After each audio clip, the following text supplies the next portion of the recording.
Next thing I want to turn to, this is actually gun related also. This is in Virginia, but it actually again goes to the power of leftism, or it goes to the motive of leftism, the mission of leftism. And Virginia, that precious historic state right outside of Washington, D.C., is really setting, it is going to be for America in 2020. It's going to be an issue to look at, a place to look at, to understand the difference between the anti-American left and the pro-America view. You likely know that in Virginia, the Democrats swept the elections in Virginia. A lot of reasons. We've talked about this in the show before. You have more and more of the Washington elite moving into Northern Virginia. They always vote for big government. You had a huge refugee influx into Virginia over the last decades. So you have something like, it was like 30% of Virginians were not born in this country.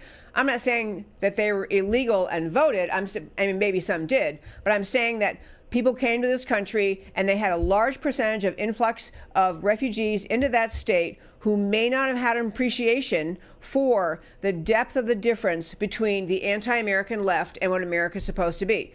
But anyway, here we are in Virginia.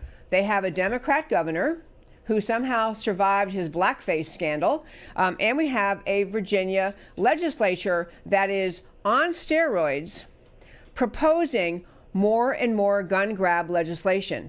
The Virginia legislature passed some bills, they have some pending, and they're going to be implemented. They're going to get through because they've got a Democrat majority, and so there's really nothing to stop them. A wide-ranging series of gun-grabbing piece of legislation in Virginia. And the reason it's so interesting is that Northern Virginia might be kind of liberal. It's got the Washington elites moving in.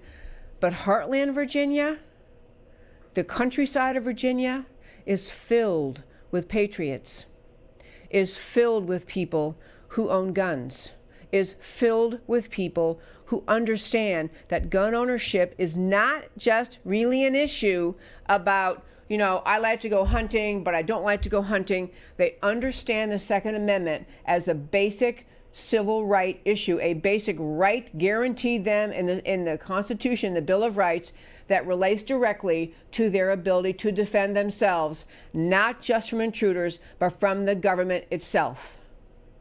So in Virginia, we have now legislation, you know, ready to roll. It's headed out. I was going to read some of it to you, but so that's kind of one side of it. The Virginia government ready to grab guns, you know, working hard to think of ways to grab guns.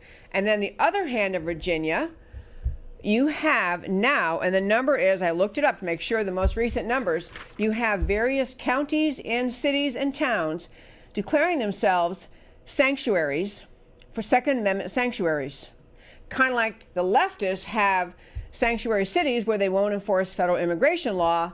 In Virginia, you have, of the 95 counties in Virginia, 76 of them have declared themselves Second Amendment sanctuaries.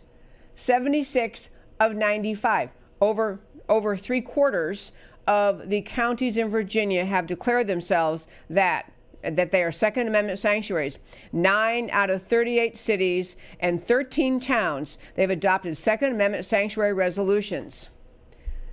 So Virginia is being set up right now as a battleground in 2020 because the leftists who now run the state have already announced, in fact, the Attorney General for Virginia has announced that that all of these resolutions by counties, cities, and towns claiming themselves, defining themselves as Second Amendment sanctuaries, the Attorney General of Virginia has said these declarations, these resolutions, I don't care who passed it, they're unenforceable. The state is saying, we don't care if you just said that you are a Second Amendment sanctuary and that you're going to, you know, protect gun owners. The state of Virginia is confiscating guns, and you can't stop us. You can't stop us. So you have a battle being set up just because of that. Compounding that and recognizing the just astonishing determination of leftists to take guns away, the Virginia corrections budget was just put out by the Virginia legislature, the upcoming corrections budget. They have announced in that corrections budget, they're increasing the budget they have for jails. And among the reasons they list as why they have to do this, why they have to be building more jails in Virginia, is because of anticipated resistance to their gun confiscation mission. Now, they don't use those words, but they're saying we have people who are already telling us we're not giving up our guns. We're not doing it. And you have the state saying, oh, yeah, you are. So the state is in anticipation of the rebellion against this gun confiscation, already putting in their budget more money to the corrections budget. So you have, and they also had within Virginia, by the way, in these elections that led us where we are, we had George Soros-funded organizations, and Bloomberg, the big radical leftist running for president, money into the state, pushing the state to helping the Democrats, so therefore pushing the state to toward this gun confiscation mentality. And when you are the recipient of donations like that, if you're the politician and you took money from Bloomberg's group or Soros's group, you're going to do exactly what they tell you to do. You're going to go ahead and pass legislation these people wanted because they enabled your election. So you have the government increasing funding for jails. You have the government announcing all sorts of, and I could get into legislation more. I may do this another day because I think sometimes people say, well, you can't, if you're a Second Amendment proponent, you can't call every single bill that might get proposed, you can't call it all gun grabbing. It's not all gun grabbing. It's some of them are safety measures. Some of them are just, little steps along the way. But what they've done in Virginia, they have tipped their hand. In fact, you can read on my website, you can read the various pieces of legislation that have been proposed. And they are, again, my website, americacanwetalk.org, on the homepage, under shows, drop down, list of links. You can read the piece of legislation they're proposing in Virginia. One of them is this red flag law idea. Red flag law, basically the idea is that the government, if they get a complaint from someone who says, hey, Joe over there or this person, that person, they're a problem. I think they have guns. They make me nervous. I'm not sure they have a good purpose for the guns they have. They may be planning something. So the government they've been given a red flag by a citizen, so they can then come confiscate your guns. Now, there's some procedure that you go through, and I suppose ultimately you can go up to the judge and argue your case and say, well, yeah, I only had the person who complained about me only did that because she's always hated me, or because she's retaliating, or he's retaliating. I mean, you can have it. Ultimately, there's some hearing, but this is the government preemptively seizing guns. There are new provisions in the proposed laws that relate to, of course, they're always on the automatic weapon mode, but they break down the gun grabbers they break down in so much detail all the different pieces of the gun parts you cannot own or possess, because those gun parts might ultimately be used to build an automatic weapon.